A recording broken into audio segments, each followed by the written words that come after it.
Electoral బాండ్ల వివరాల వెల్లడికి సమయం కావాలంటూ స్టేట్ బ్యాంక్ ఆఫ్ ఇండియా వేసిన పిటిషన్ను సుప్రీంకోర్టు తిరస్కరించింది.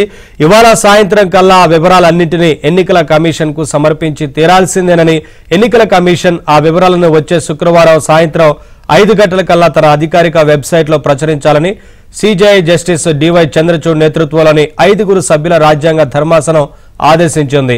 ఎన్నికల బాండ్లకు సంబంధించిన వివరాలను మార్చి 13లోగా ఎన్నికల కమిషన్కు సమర్పించాలంటూ ఫిబ్రవరి 15న తామిచ్చిన ఆదేశాలను పాటించకపోతే ఉద్దేశపూర్వక ఉల్లంఘనగా భావించి ఎస్బీఐపై తగిన చర్యలు చేపడతామని హెచ్చరించింది. ఎన్నికల బాండ్ల పథకం రాజ్యాంగ విరుద్ధమని ఫిబ్రవరి 15న సుప్రీంకోర్టు తీర్పునిచ్చింది.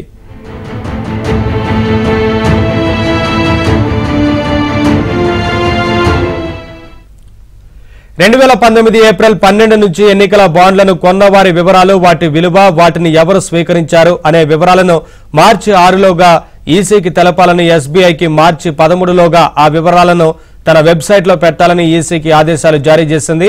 అయితే ఎస్బీఐ నిర్ణీత గడువులోపు ఆ వివరాలను ఈసీకి సమర్పించకపోగా అందుకు ఇచ్చిన గడువును జూన్ 30 దాకా పొడిగించాలని సుప్రీంను కోరింది. దీంతో ఎస్బీఐపై కోర్టు ధిక్కరణ చర్యలు చేపట్టాలంటూ సుప్రీంకోర్టులో పిటిషన్లు దాఖలయ్యాయి.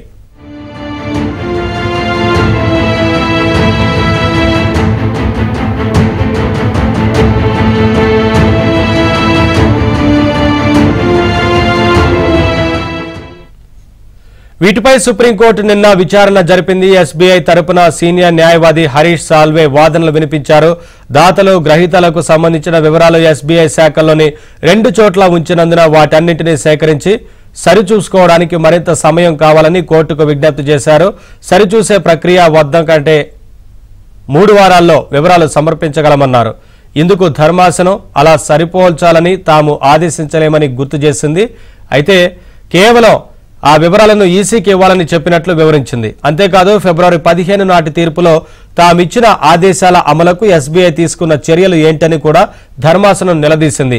గడిచిన 86 రోజుల్లో మీరేం చర్యలు తీసుకున్నారో, మీరు దాఖలు చేసిన అప్లికేషన్లో ఆ వివరాలేవీ లేవని ప్రశ్నించింది.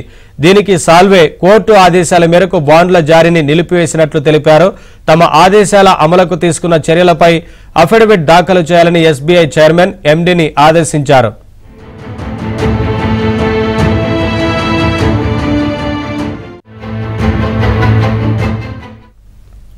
ఎస్బీఐ వినతిని సుప్రీంకోర్టు తిరస్కరించడంపై కాంగ్రెస్ పార్టీ స్పందించింది.